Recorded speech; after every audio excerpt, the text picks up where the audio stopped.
अस्सलाम वालेकुम, welcome to learning hub channel. मेरा नाम है हिना। आज हम 2013 का पेपर सॉल्व करेंगे साइकोलॉजी का। ठीक है, तो उससे पहले मैं आप तमाम को थैंक यू कहना चाहूँगी कि आप इतना सराह रहे हैं और वीडियोस को शेयर कर रहे हैं।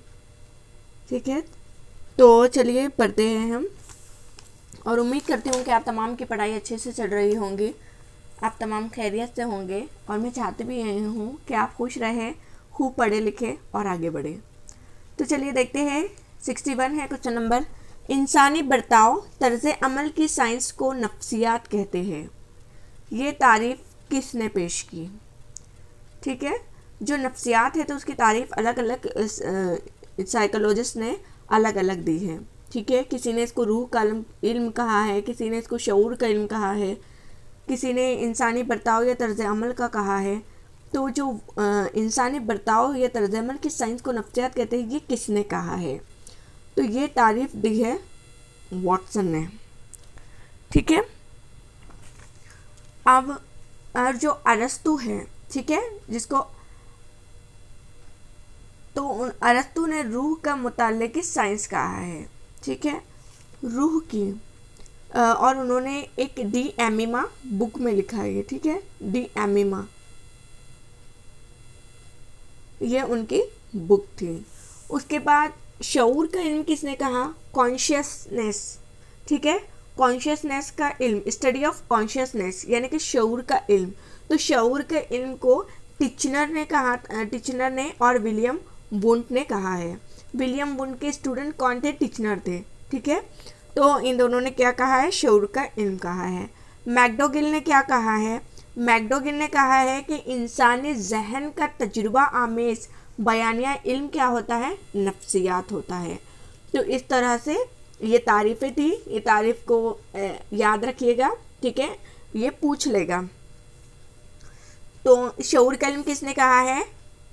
विलियम वुंट ने कहा है। ठीक है, अरस्तु ने रूह का मुताला कहा है, वॉटसन ने बर्ताव का तर्ज अमल कहा है। ठीक है, और मैकडोगिल ने इंसानी जहन का तजुर्बा आमेज बयानिया इल्म को कहा है। तो आगे बढ़ते हैं अब हम। किसी बड़े ग्रोह का बर्ताव मखसूस हालत में किस तरह होगा, इसका अंदाज़ा लगाना तरीके से मुफीद साबित होगा। कौन से तरीके से मुफीद साबित होगा? किसका करना है? हमको एक बड़े ग्रोह के बर्ताव का करना है, और वो भी मखसूस हालात में होगा। तो इसका अंदाज़ा कौन से तरीके से करेंगे हम? इसका अंदाज़ा जो होगा तो वो जायज़े के तरीके से होगा। ठीक है, तो इसका आंसर हो जाएगा जायज़े का तरीका। Question number 63। चमड़े के बेजान पट्टे को अंधेरे में सांप समझकर हम घबराते हैं, ये किसकी मिसाल है? कई बार ऐसा होता है कि हम चलते चलते हमें कुछ भी कपड़ा या चमड़े का पट्टा या कुछ भी ऐसा दिखाई देता है जिसकी वजह से हमें लगता है कि वहाँ पर सांप है। ठीक है, या अंधेरे में कोई ट्री का साया नज़र आता है तो हमें ऐसा लगता है कि वहाँ पर कोई इंसान खड़ा है। तो ये किसकी मिसाल है? तो ये किसकी मिसाल है? ये इल्तिबास या फरेब की मिसाल है। ठीक है, इल्तिबास या फरेब की मिसाल है। ठीक है, तो जो चीज़ मौजूद है, ठीक है, यहाँ पर ट्री मौजूद है, यहाँ पर पत्ता मौजूद है, लेकिन उसकी छवि हम कुछ और बना रहे हैं। ठीक है, तो ये क्या हुआ? इल्तिबास हुआ। लेकिन फ़हम में क्या होता है? फ़हम में चीज़ नहीं होती है, बस हमें फ़हम होता है। ठीक है, चीज़ वहाँ पर नहीं है, लेकिन हमको फिर भी क्या लग रहा है? फ़हम लग रहा है, वो चीज़ की मौजूदगी लग रही है। जैसे अंधेरे में जाने से बच्चे डरते हैं, उनको वहम होता है, सॉरी यहाँ वहम होना चाहिए, फ़हम नहीं, वहम होता है। तो अंधेरे में बच्चे जाने से डरते हैं, उनको वहम होता है कि वहाँ पर जिन या भूत या कुछ भी ऐसे कहते हैं ना, बचपन में बहुत सारे बड़े लोग भी डरते हैं अंधेरे में जाने से। तो इस तरह से फ़हम, कोई चीज़ ना हो तो वहम है, और अगर कोई चीज़ है और उसको हम कुछ और समझ रहे हैं तो वो इल्तिबास या फरेब होगा। तो चलिए आगे बढ़ते हैं। ये देखिए, रूह का इल्म किसने कहा है? अरस्तु ने। अरिस्टोटल कहते हैं इसको इंग्लिश में। ठीक है, LE है लास्ट में। और जो माइंड है, माइंड यानी जहन का तजुर्बा हमें, तो ये पॉनपोनोजी ने भी दिया था और मैक्डोगिल ने भी दिया था। कॉन्शियसनेस का इल्म विलियम वुंड ने दिया था और टिचनर ने दिया था। टिचनर विलियम वुंड के क्या थे, स्टूडेंट थे, ठीक है। और उसके बाद जो बिहेवियर है, बर्ताव का इल्म, तो वॉटसन, और वॉटसन को क्या कहते हैं, फादर्स ऑफ बिहेवियरिज्म भी कहते हैं, किसको, वॉटसन को। और मार्किंग किंग रॉबिन्स ने भी बर्ताव का इल्म कहा है, ठीक है। तो अगर आप स्क्रीनशॉट लेना चाहें तो ले सकते हैं, ठीक है। उसके साथ हम आगे बढ़ते हैं। समाजी मुशाहिदे का नज़रिया किसने पेश किया, ठीक है। तो समाजी मुशाहिदे का जो तरीका है, जिसे हम क्या कहते हैं इंग्लिश में, इसे सोशल लर्निंग थ्योरी कहते हैं। क्या, social learning theory, social learning theory. तो ये दिया है अल्बर्ट बंदूरा ने, अल्बर्ट बंदूरा ने दिया है समाजी मुशाहिदे का नज़रिया, सोशल लर्निंग थ्योरी, ठीक है। यहाँ पर इन्होंने क्या बताया था इस थ्योरी में, कि बच्चा जो है तो वो समाज से सीखता है। कैसे सीखता है, मुशाहिदा करके, ऑब्जर्व करके, या फिर इमिटेट या नकल करके, ठीक है। मुशाहिदे को ऑब्जर्वेशन कहते हैं और नकल को इमिटेट कहते हैं। तो बच्चा समाज में सीखता है मुशाहिदे के ज़रिए या इमिटेट करके, ऐसा इन्होंने बताया था। और इन्होंने एक डॉल पे तजुर्बा किया था चंद बच्चों के साथ मिलकर। इस पर भी मैं एक वीडियो बना चुकी हूँ, तो अगर आप चाहे, वो हिंदी में है और सब पॉइंट्स इंग्लिश में मिलेंगे, तो डिस्क्रिप्शन बॉक्स में लिंक मिल जाएगा। तो बहुत आसान तरीके से मैंने उसमें समझाया हुआ है, तो आप देख सकते हैं, ठीक है। तो ये समाजी मुशाहिदे का नज़रिया किसने दिया था, अल्बर्ट बांदुरा ने, जिसे हम सोशल लर्निंग थ्योरी कहते हैं। मशरूत अमली नज़रिए के मुअज्जिद कौन है, कौन सा, मशरूत अमली नज़रिया, ठीक है। तो जो मशरूत अमली नज़रिया है, तो इसके जो मुअज्जिद है वो B.F. स्किनर है, ठीक है। B.F. स्किनर। एक और नज़रिया है मशरूत रद्द अमल, ठीक है। ये मशरूत अमली नज़रिया है और एक है मशरूत रद्द अमल, ठीक है। एक कौन सा है, मशरूत रद्द अमल है। तो दोनों में कंफ्यूज मत होना, ठीक है। मशरूत रद्द अमल किसने दिया है, मशरूत रद्द अमल I.P. पाउलो ने दिया है, I.P. पाउलो ने दिया है। जबकि मशरूत अमली नज़रिया किसने दिया, B.F. स्किनर ने, ठीक है। इन्होंने चूहों और कबूतर पे किया था। ये कबूतरों को एक पिंजरे में कैद करके रखा था और उसको दाने डाले, और जो वाइट सर्कल ऐसे कुछ था वहाँ पर, वाइट सर्कल पे दाने आते थे, वो वाइट सर्कल पे चोंच मारता था तब उसे दाना मिल जाता था।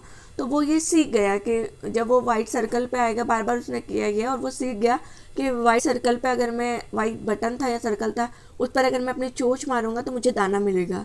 जब वो पूरी तरह से ये सीख चुका था, तो तब उन्होंने लाइटिंग का इस्तेमाल किया, एक ग्रीन लाइट एक रेड लाइट जलाई, और फिर उसको जब रेड लाइट जलती थी तो दाना मिल जाता था। ऐसा कुछ एक्सपेरिमेंट है वो, ठीक है। तो ये मशरूत अमली नज़रिया था उनका। अल्बर्ट बांदुरा का हमने देखा, कौन सा था, समाजी मुशाहिदा का नज़रिया। डॉक्टर ब्लूम ने ब्लूम टैक्सोनॉमी दी और कॉग्निटिव के 3 डोमेन बताए, ठीक है। डॉक्टर ब्लूम ने क्या डोमेन बताए हैं, 3 डोमेन बताए हैं। एक डोमेन है कॉग्निटिव, एक है अफेक्टिव और एक है साइकोमोटर, ठीक है। जिसको हमने D.Ed में पढ़ा था, ठीक है, कोनेटिव। तो इसका नाम अब चेंज होके क्या बन गया है, इसका नाम साइकोमोटर कर दिया गया है, ठीक है। तो ये 3 डोमेन किसने दिए थे, डॉक्टर ब्लूम ने। ब्लूम टैक्सोनॉमी भी दी इन्होंने। और B.F. स्किनर ने क्या दिया था,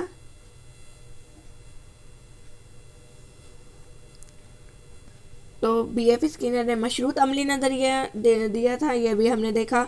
और जो थॉर्नडाइक थे, तो थॉर्नडाइक ने ट्रायल एंड एरर यानी कि सही व खता का तरीका दिया था, ठीक है, नज़रिया दिया था, सॉरी थ्योरी। अब आगे बढ़ते हैं। शायर, मुसन्निफ, फनकार और फिल्म में पाया जाने वाला तख़य्युल किस किस्म का तख़य्युल है? ठीक है, वीडियो थोड़ी लंबी हो सकती है, तो देखिए अगर आपको कुछ हासिल करना है, ठीक है, खाली मैं आपको आंसर बता दूं और आप आंसर रट के चले जाए तो ये इससे कुछ हासिल नहीं होगा। तो आपको ये समझना है कि क्या पूछा गया है और आगे क्या पूछा जा सकता है, हमें उसकी भी तैयारी करनी है साथ ही साथ।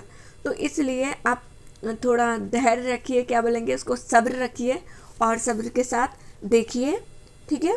तो शायर, मुसन्निफ, फनकार और फिल्म में पाए जाने वाला तख़य्युल किस किस्म का होता है? तो ये जो तख़य्युल होता है तो वो तख्लीक़ी तख़य्युल होता है, ठीक है, ये भी बार बार पूछा जाता है सवाल। आमोजिश के मुतालिक इलाक़ाई तरीक़ा, ठीक है, इलाक़ाई नज़रिया किस माहिर नफ्सियात ने पेश किया है? इलाक़ाई नज़रिए को इंग्लिश में कहते हैं फील्ड थ्योरी, फील्ड, ठीक है, sorry, field theory,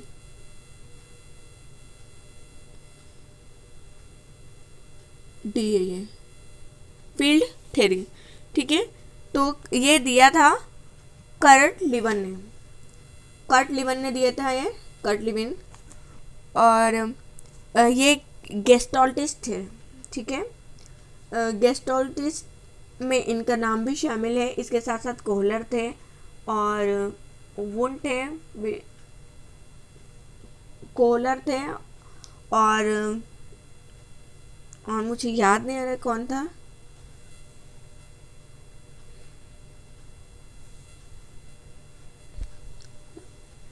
Kohler, कोफका, Kurt लिवन, हाँ कर्ट लिवन थे, और वुंट नहीं थे, सॉरी वुंट नहीं थे, वर्टहाइमर थे, जिन्हें फादर ऑफ गेस्टाल्टिस्ट कहा जाता है, ठीक है। तो ये तमाम थे जिन्होंने गेस्टॉल मिलकर गेस्टॉल्ट की थ्योरी, गेस्टॉल्ट की मीनिंग है भूल, ठीक है, एक भूल मतलब कुल मुकम्मल, जिस पे नहीं, ये लोग तमाम भूल पे ध्यान देते हैं। इससे पहले मैं आपको ये समझा चुकी हूँ, ठीक है। ये कोहलर ने किस पे दिया था? कोहलर ने चिंपैंजी पे दिया था, चिंपैंजी का नाम सुल्तान था, ठीक है। अल्बर्ट बांदुरा का हमने देखे कौन सा था, समाजी मुशाहिदी नज़रिया, है ना। और कर्ट लिवन का भी अभी देख लिया हमने, इलाक़ाई नज़रिया था। और जो स्किनर था, तो स्किनर का कौन सा था? स्किनर का मशरूत रद्द-ए-अमल, ठीक है। कौन सा था? मशरूत रद्द-ए-अमल था या मशरूती अमल था? मशरूत अमली नज़रिया था, ठीक है। और मशरूत रद्द-ए-अमल किसका था? IP पाउलो का था। याद रखिएगा, बहुत कंफ्यूजन होता है इसमें। तो स्किनर का कौन सा था? मशरूत अमली नज़रिया था। पाउलो का मशरूत रद्द-ए-अमल था। पाउलो ने कुत्तों पर किया था, स्किनर ने चूहों और कबूतर पे किया था, ठीक है। तो याद रखना इससे। आमोजिशी मुंतकली का नज़रिया तामीम उमूमियत किसने पेश किया? ठीक है, तो आमोजिशी मुंतकली का नज़रिया तामीम ये जड ने पेश किया है, ठीक है। तो इनका क्या कहना था?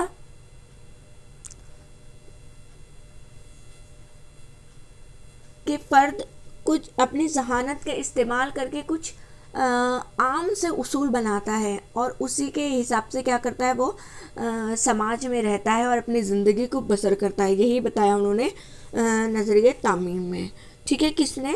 जड ने। आगे बढ़ते हैं। 69 फ़र्द और उसके अतराफ़ के माहौल के दरमियान, ठीक है। कोई भी क्वेश्चन आप पढ़ेंगे ऐसा तो उसको ध्यान लगा के पढ़ना, ठीक है। क्या पूछ रहा है हमसे ये हमें समझ में आ जाना चाहिए, तो आंसर हमें खुद ब खुद आ जाएगा। यहाँ पर पूछ रहा है फ़र्द उसके अतराफ़ के माहौल, ठीक है। अतराफ़ के माहौल के दरमियान बैनुल अमल से बसीरत हासिल हो जाती है। क्या इस्तेमाल है? बसीरत, ठीक है, हासिल हो जाती है। इस मसले के हल निकल आते हैं, ऐसा किसका ख्याल है? ठीक है, तो हमने देखा ऐसा ख्याल किसका है, कोहलर का है। अभी हमने जाना कि कोहलर ने बसीरती इक्तसाबी नज़रिए को पेश किया था, ठीक है। तो इन्होंने चिंपैंजी पे किया था, जो कि जिसका नाम क्या था, सुल्तान था। एक रूम में रखा था, वो रूम में रख कर बनाना लटकाए थे, कल भी मैं आपको समझा चुकी हूँ। तो उसने क्या किया था, पहले अपने अतराफ में नज़र दौड़ाई थी, ठीक है। अतराफ के माहौल को उसने देखा, फिर उसकी जो चीज़ें थी और माहौल तो दरमियान बैनुल अमल से क्या किया, बसीरत हासिल की, देखा उसने। और उसको देख कर क्या किया, फ़ौरन इंस्टेंटली उसके दिमाग में आइडिया है कि मुझे ऐसे करना चाहिए, ठीक है। तो ये ख्याल किसका था, कोहलर का था। किसी बात को जानने के लिए की गई ज़हनी कोशिश से मुराद क्या है, फरामोशी है, हाफिजा है, तक़य्युल है या तवज्जा है। कैसी कोशिश, ज़हनी कोशिश, ठीक है, जानने के लिए। तो क्या होगा इसका जवाब, इसका जवाब है तवज्जा।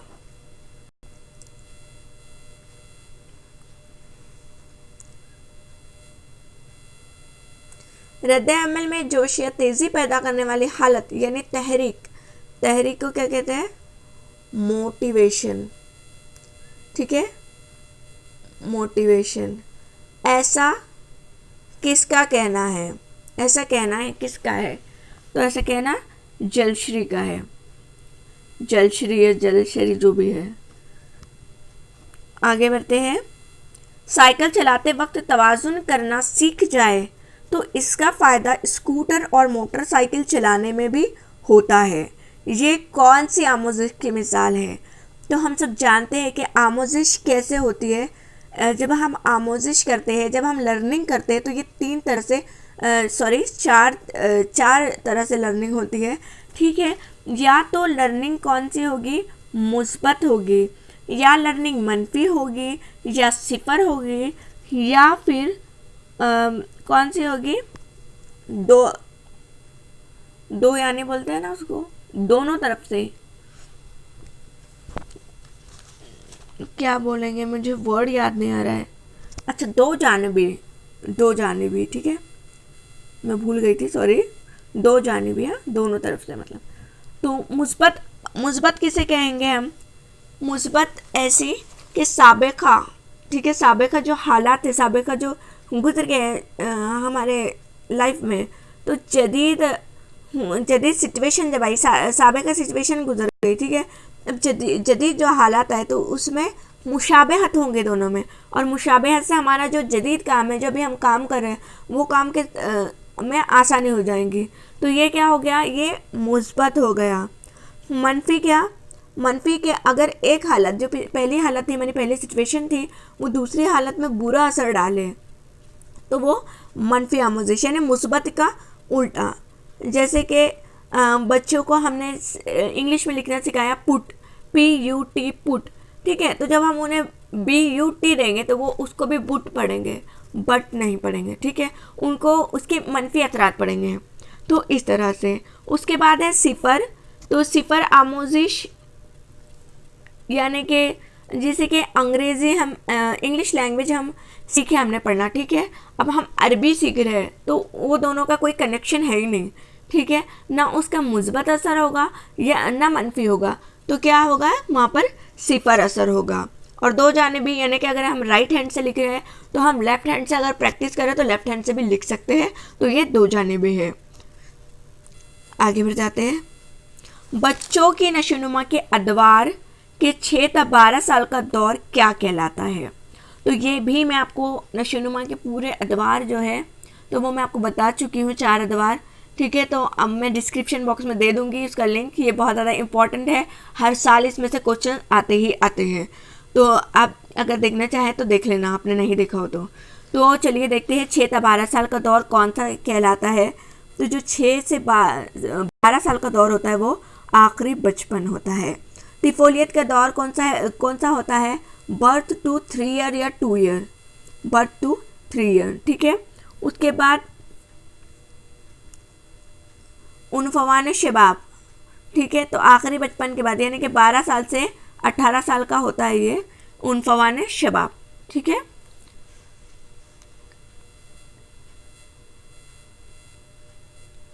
सेवेंटी फोर, हाफिजा यानी कि मेमोरी यानी नया तजुर्बा, ऐसा किसने कहा था? ठीक है, तो किसने कहा था? तो हाफिजा यानी तजुर्बा ये कहा था रॉस ने। ठीक है, इसके बरअक्स वुडवर्थ है, ये सॉरी बरअक्स नहीं, वुडवर्थ ने क्या कहा? वुडवर्थ ने कहा है कि साबिका में सीखी गई चीज़ों को याद रखने का नाम ही हाफिजा है। ठीक है, रॉस ने कहा हाफिजा यानी नया तजुर्बा। ठीक है, लेकिन वुडवर्थ ने कहा कि साबिका में सीखी गई चीज़ों को याद रखने का नाम हाफिजा है, यानी कि पिछले साबिका मालूमात मतलब गुजरी हुई। ठीक है, तो गुजरे हुए जो चीज़ें हैं तो उनको याद रखने का नाम हाफिजा, ऐसा वुडवर्थ ने कहा है। हो सकता है आप आगे वुडवर्थ पूछ लें, इसलिए मैंने बता दिया। फनकार, ठीक है, फनकार तस्वीर बनाने में फनकार होना चाहिए यहाँ पर। तो फनकार जो है, फनकार तस्वीर बनाने में इतना महू हो जाता है कि उसे जगह और वक्त का ख्याल ही नहीं रहता। तो ये कौन सी मिसाल है तवज्जो की? तो ये तवज्जो की मामूल के मुताबिक है। अक्सर बच्चे मोबाइल लेकर बैठ जाते हैं, बच्चे क्या बड़े भी। ठीक है, ऐसे महू हो जाते हैं उसमें कि सामने वाला कितनी भी आवाज़ें दे या माँ कितना भी चिल्लाए चीखे तो सुनाई नहीं देता। ठीक है, तो ये भी मामूल के मुताबिक ही है। उसके बाद हम देखते हैं आगे, वो बुनियादी अमल जिसके ज़रिए बाहरी मुहीज मतलब स्टिम्यूलस। ठीक है, स्टिम्यूलस, तो वो बुनियादी अमल जिसके ज़रिए बाहरी मुहीज के मुतालिक पैगाम आसाब यानी कि नाक, आँख, कान जो भी है, ठीक है, तो आसाब के ज़रिए दिमाग को पहुंचाया जाता है, तो वो क्या है? तो देखिए कौन थे वो?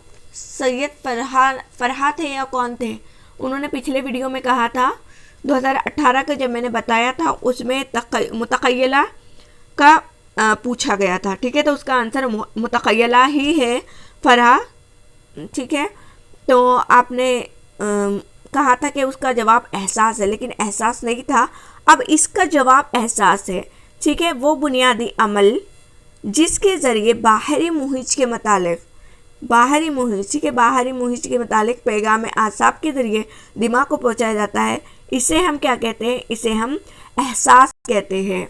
और मुतक़य्यला कैसे? फरहा सैयद नाम था शायद उनका, हाँ फरहा सैयद ही था। तो मुहीज सामने ना होने पर भी साबिक़ा तजुर्बात के जहन में इयादा कर सकना या वो तजुर्बात ज़हनी बसीरत से देख पाने से मुराद मुतक़य्यला है। उसका आंसर मुतक़य्यला ही था। ठीक है, तो आई होप कि आपको समझ में आ गया होगा। और किसी बच्चे ने मुझे कहा था कि मैडम मुतक़य्यला की तारीफ़ हमें बताइए, मुतक़य्यला बताइए, तो उन्हें भी शायद वो देख रहे होंगे, तो अब उनका आंसर मिल गया। ठीक है, उसके बाद आगे बढ़ते हैं हम। ज़हानत से मुराद बदलते हालात में नई ज़रूरियात को पूरा करने के लिए मुख्तलिफ़ तरीक़ों से गौर व फिक्र करने की क़ुव्वत, ऐसा किसने कहा? ठीक है, ज़हानत यानी इंटेलिजेंस। मैं कोशिश करूँगी कि इंटेलिजेंस पे भी एक वीडियो बना दूँगी, क्योंकि बहुत सारे क्वेश्चंस जो है वो इंटेलिजेंस से आते हैं। तो यहाँ पर बताया है कि ज़हानत से मुराद बदलते हालात में नई ज़रूरियात को पूरा करने के लिए मुख्तलिफ़ तरीक़ों से गौर व फिक्र करने की क़ुव्वत, ये स्टर्न ने कहा था। ठीक है, तो जो इंटेलिजेंस है मैं यहाँ पर बता देती हूँ जो ज़रूरी बातें हैं। ठीक है, वीडियो लंबा हो रहा है लेकिन ये जानना आपके लिए ज़रूरी है। ठीक है, तो आप जान लीजिए इंटेलिजेंस के बारे में। जिन भी साइकोलॉजिस्ट ने किया है, सबसे पहले शुरुआत किसने की? ठीक है, तो वो हम देखते हैं। तो सबसे पहले पहली बार ज़हानत पर काम करने वाले जो थे तो वो गाल्टन थे। ठीक है, गाल्टन ने सबसे पहले ज़हानत पर काम किया था। उन्हें फादर ऑफ ईयोलॉजिस्ट या पता नहीं ऐसा ही कुछ था, तो वो कहते हैं, ठीक है। इंटेलिजेंट टेस्ट जो दिया था, ठीक है, इंटेलिजेंस पर पहली बार काम गाल्टन ने किया था। इंटेलिजेंट टेस्ट पर किसने काम किया था?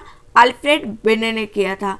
1912 के करीब किया था, या 1908, मतलब 1908 या 1912 के करीब कुछ काम किया था इन्होंने, मुझे एक्चुअल डेट याद नहीं आ रही है, ठीक है। तो इन्हें फादर ऑफ इंटेलिजेंट टेस्ट भी कहते हैं, ठीक है, किसको? अल्फ्रेड बिने को। और जो कंसेप्ट ऑफ आईक्यू दिया था, ठीक है, आईक्यू का फॉर्मूला भी है, वो आगे हम डिस्कस करते हैं। तो कंसेप्ट ऑफ आईक्यू जो है, तो वो विलियम स्टर्न ने दिया था, ठीक है। और यहाँ पर भी इसका जवाब जो है कि जहानत से मुराद बदलते हालात में नई ज़रूरियात को पूरा करने के लिए मुख्तलिफ तरीक़ों से गौर व फिक्र करने की क़ुव्वत, तो ये भी स्टर्न ने ही कहा है। तो ये स्टर्न ने और क्या किया था? कंसेप्ट ऑफ आईक्यू दिया था, ठीक है। इंटेलिजेंट टेस्ट पर किसने काम किया था? अल्फ्रेड बिने ने किया था। और जो फॉर्मूला है आईक्यू का फॉर्मूला है ना, आईक्यू का फॉर्मूला है कि mental age by chronological age, यानी कि जहनी उम्र, यहाँ पर मेंटल एज मतलब जहनी उम्र, ठीक है, ये जहनी उम्र रहेगी, यहाँ पर एक्चुअल हमारी जितनी उम्र है वो रहेगी, और उसको 100 से मल्टीप्लाई कर देंगे, तो ये फॉर्मूला है। तो ये फॉर्मूला किसने दिया था? ये फॉर्मूला दिया था टर्मन ने, ठीक है। फॉर्मूले को किसने बनाया? टर्मन ने बनाया। तो आई होप कि आप समझ गए होंगे। एक बार और मैं रिवाइज कर देती हूँ कि इंटेलिजेंट पर यानी कि जहानत पर काम करने वाले सबसे पहले गाल्टन थे। जो इंटेलिजेंट टेस्ट है उस पर अल्फ्रेड बिने ने काम किया, और अल्फ्रेड बिने को ही फादर ऑफ इंटेलिजेंट कहते हैं। इसके बाद जो कंसेप्ट ऑफ आईक्यू है, आईक्यू का जो कंसेप्ट दिया तो वो विलियम स्टर्न ने दिया। और जो फॉर्मूला है आईक्यू का, अगर आपसे पूछे कि फॉर्मूला किसने दिया, तो वो टर्मन ने दिया है, ठीक है। और आईक्यू का फॉर्मूला ये है जो कि आपको स्क्रीन पे दिखाई दे रहा होगा। तो आई होप कि आपको समझ में आ गया होगा। आगे बढ़ते हैं हम। 78 क्वेश्चन है हमारा, फहम, तहकीक, हिदायत, तबसरा, ये दिमाग के 4 पहलू हैं, ठीक है। तो ये फहम, तहकीक, हिदायत, तबसरा, ये हमारे दिमाग जो है उसके 4 पहलू है। और ये किसने बताया था? ये बताया था अल्फ्रेड बिने ने, ठीक है। किसने बताया था? अल्फ्रेड बिने ने। तालीमी जहानत के साथ साथ जज्बाती जहानत की मदद लेना ज़रूरी है, ऐसा किसने कहा था? किसका ख्याल है ये कि तालीमी जहानत के साथ जज्बाती जहानत की मदद भी ज़रूरी है? ऐसा डैनियल गोलमैन ने कहा था, डैनियल गोलमैन ने। उसके बाद आगे बढ़ते हैं हम। मकसद हासिल करने के लिए बढ़ावा देने वाली मखसूस सिमत में अमल करने की तरगीब और अमल करने की जुस्तजू कायम रखने वाले क़ुव्वतें यानी क्या वो रिटेंशन है, इंटेलिजेंस है, यानी कि जहानत, या इमोशन है, या मोटिवेशन है, तहरीक है? तो देखिए, मकसद हासिल करने के लिए बढ़ावा देने वाली, ठीक है, और मखसूस सिमत में अमल करने की तरगीब, कि हमें इस सिमत में अमल करना है, उसकी जुस्तजू कायम होंगे हमें, तो ये मोटिवेशन है, ठीक है। जैसे कि अभी हम सब लोगों का एक ही मकसद है, क्या है? कि हमें टीईटी पास करना है, ठीक है। तो इसकी जानिब हमें बढ़ावा दे रही है, बढ़ावा देगी, मखसूस सिमत में हम अमल कर रहे हैं, हम अपने इस मकसद को पाने के लिए, टीटी को पाने के लिए, ठीक है। तो इसको एक जुस्तजू है हमें, तो ये क़ुव्वत मोटिवेशन है। हम अपने आप को मोटिवेट करते हैं कि नहीं, हमें पढ़ना है, अभी इतना बाकी है हमारा, ये सब करना है हमको, अपने आप को मोटिवेट करते हैं, तो ये ताकत क्या कहलाएंगी? मोटिवेशन कहलाएंगे, तहरीक कहलाएंगे। तदरीस में आमोज़िशी नौयत होने के लिए क्या ज़रूरी है? तो तदरीस में आमोज़िशी नौयत होने के लिए तहरीक ज़रूरी है। जब तक तहरीक मतलब इनाम भी सज़ा भी, वसाइल भी, लेकिन सबसे इम्पॉर्टेंट पॉइंट जो है वो है तहरीक। जब तक हम बच्चों को मोटिवेशन नहीं देंगे, ठीक है, तहरीक नहीं देंगे, तो तब तक कैसे वो होगा, ठीक है। इनाम देंगे तो ये भी मोटिवेशन का है, इनाम या लालच देकर हम मोटिवेशन देंगे, ठीक है। वसाइल का इस्तेमाल करके उन्हें समझाएंगे। तो सबसे पहला जो होगा और सबसे इम्पोर्टेंट जो होगा वो तहरीक या मोटिवेशन होगा। दीक्षण मूर्ति इस मुकाम पर 1921 यानी कि 1921 में बाल मंदिर नामे प्ले स्कूल किसने शुरू किया? तो जो प्ले स्कूल शुरू किया दीक्षण मूर्ति इस मुकाम पर, तो गीजूबाई बधिका ने शुरू किया। 83 है, तदरीसी नमूनों यानी कि मॉडल्स ऑफ टीचिंग के मौजिद कौन है? तो इसके मौजिद जो है वो है मार्शावेल, ठीक है, मार्शावेल और ब्रूस जॉइस। तो मार्शावेल और ब्रूस जॉइस इसके क्या है, मौजिद है। इन्होंने एक किताब भी लिखी है जिसका नाम है मॉडल्स ऑफ टीचिंग, जिसमें उन्होंने क्या बताया है, उन्होंने बताया है कि किस तरह से ग्रुप लर्निंग होती है, बच्चे किस तरह से ग्रुप में लर्निंग करते हैं, रोल प्लेइंग किस तरह से होता है और टीचिंग की जो टेक्निक्स है, तो ये सब उन्होंने इस किताब में बताया था, ठीक है। जानदारों की अलामतें, ये जो सिखाते वक्त इब्तिदा में मौलिम ने अतराफ में पाए जाने वाले जानदारों की मालूमात अखज़ की। यहाँ पर मौलिम ने कौन से तदरीसी गुर को इस्तेमाल किया, ठीक है। मखरून से मुजर्रिद की तरफ, आसान से मुश्किल की तरफ, मालूम से नामालूम की तरफ, ख़ास से आम की तरफ। क्या किया बच्चों ने, टीचर ने क्या कि टीचर बच्चों को जानवरों की अलामतें, ये टॉपिक पढ़ाने वाला था, ठीक है, जानवरों पे सबक पढ़ाने वाला था। तो उसने क्या किया, सबसे पहले कि जो आसपास में जानवर है, जैसे कि हमारे अतराफ में जानवर है, जैसे कि बकरी है वगैरह, ऐसी कुछ मिसालें दिए उन्होंने, और फिर बच्चों को दूसरे जानवर के नाम या जानवरों की अलामतें बताई। तो सबसे पहले बच्चों को जो मालूम था वो टीचर ने बताया, जो अतराफ में चीज़ें थी वो बताया। तो ये तरीका हो जाएगा मालूम से नामालूम की तरफ। कामयाब तदरीस से क्या मुराद है? क्या 100% रिजल्ट है? सभी तलबा का आले दर्जे में कामयाब होना ज़रूरी है? मौसर आमोजिश है? ये तलबा की कामयाबी है। तो 100% रिजल्ट तो कहीं नहीं निकलता, ठीक है। सभी तलबा आला दर्जे से कामयाब हो, ये भी ज़रूरी नहीं है। जो कामयाब तदरीस है हमारे, उससे क्या मुराद है? उससे मुराद है कि मौसर आमोजिश हो। जब मौसर आमोजिश होंगी, बच्चों पर वो असर करेंगी, ठीक है, लर्निंग, तो क्या होगी, हमारी तदरीस कामयाब बनेगी। तो इसका जो ऑप्शन नंबर 3 है वो सही आंसर है। अमली हरकी ज़िम्रे की तरक्की के मुनासिब मरहले कौन से हैं? अब ये क्या बला है, अमली हरकी ज़िम्रा, ये क्या बला है? तो जी ये भी समझा देती हूँ मैं। अमली हरकी ज़िम्रा जो है ये डॉक्टर ब्लूम है। मैंने आपको बताया डॉक्टर ब्लूम ने 3 डोमेन्स दिए थे। एक था कॉग्निटिव, ठीक है, एक था कॉग्निटिव, दूसरा था अफेक्टिव और तीसरा था साइकोमोटर, नफ्सी या हरकी। तो ये जो साइकोमोटर है इसका मतलब होता है नफ्सी या हरकी। कॉग्निटिव को क्या कहेंगे, मुझे याद भी नहीं आता जल्दी। तो चलो खैर जो भी है, अमली हरकी ज़िम्रे को साइकोमोटर कहते हैं, ठीक है। कॉग्निटिव मतलब संज्ञान से समझ, इदराक, फहम, हाँ कॉग्निटिव, ठीक है। तो अमली हरकी ज़िम्रे की जो वो है ये साइकोमोटर में आया, ठीक है, साइकोमोटर में आया। सबसे पहला क्या होगा, इन्होंने स्टेजेस दिए हैं, ठीक है, जो कि उर्दू मीडियम की बुक्स में शायद अवेलेबल नहीं है, लेकिन इंग्लिश में ये अवेलेबल है और ये बताई जाती है सीटेट की तैयारी में, ठीक है। तो इन्होंने स्टेजेस दिए हैं इसमें। तो सबसे पहला स्टेज जो है तो वो क्या है, उसके हिसाब से हमें बताना है। उन्होंने जो साइकोमोटर में या अमली हरकी ज़िम्रे में जो मुनासिब मरहले बताए हैं तो वो बताना है। तो वो मरहले कौन कौन से हैं? वो मरहले हैं, सबसे पहला है तकलीद, ठीक है, तकलीद।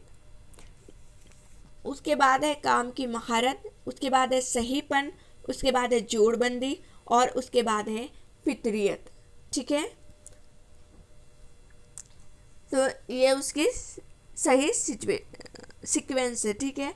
इमिटेशन, बच्चा क्या करेगा, पहले इमिटेशन करेगा, फिर क्या करेगा, काम करने की महारत जिसको मैनिपुलेशन कहते हैं, उसके बाद सहीपन यानी कि प्रिसिशन आएगा, फिर जोड़बंदी यानी कि आर्टिकुलेशन, उसके बाद फितरियत मतलब नेचुरलाइजेशन, ठीक है।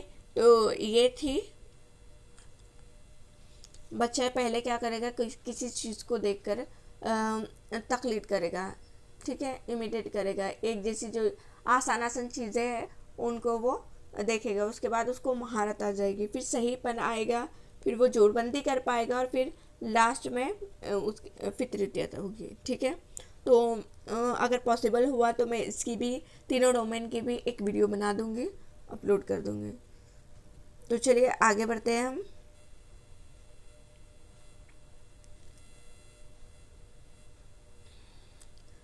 ज़ैल में से कुछ बर्ताव की तब्दीलियाँ दी गई हैं, इनमें से वकूफ़ी ज़िमरे की तब्दीली कौन सी है, पहचानिए। फिर से आया वकूफ़ी ज़िमरा, ठीक है। अच्छा हाँ, वकूफ़ी ज़िमरा कहते हैं कॉग्निटिव को। इंग्लिश में और उर्दू में बहुत ज़्यादा कन्फ्यूज़न होता है, ठीक है। कॉग्निटिव कहते हैं वकूफ़ी ज़िमरे को, ठीक है। ये भी ब्लूम ने ही दिया है, ठीक है। तो इससे कौन सी तब्दीली है, पहचानिए वकूफ़ी ज़िमरे की। सारा खूबसूरत दस्तकारी कहती है, ये कॉग्निटिव वकूफ़ी ज़िमरा है, वो समझ, इदराक और फ़हम से जुड़ा है, ठीक है। सारा खूबसूरत दस्तकारी करती है, इसमें फ़हम का यूज़ होगा, हमें देखना है कि किस में फ़हम का यूज़ होगा, किस में हम इदराक का यूज़ करेंगे, किस में अपने अक़ल का यूज़ करेंगे, ठीक है। राहिल अपने कुत्ते से उनसियत रखता है। मीनास को शंख और सिपिया जमा करने का शौक़ है। मलिक इबारत पढ़कर उस पर पूछे गए सवालात के जवाब देता है। तो चारों ऑप्शन में से किस में जहन का इस्तेमाल हो रहा है, ठीक है। तो मलिक ने क्या किया, इबारत पढ़ी और फिर उससे कुछ सवालात पूछे गए, तो उसने सोचा कि उसने क्या पढ़ा था, ठीक है, उसने उसके जहन पर जोर दिया, फिर उसके जवाब दिया। तो इसलिए इसका सही जवाब क्या है, इसका सही जवाब ऑप्शन नंबर 3 है।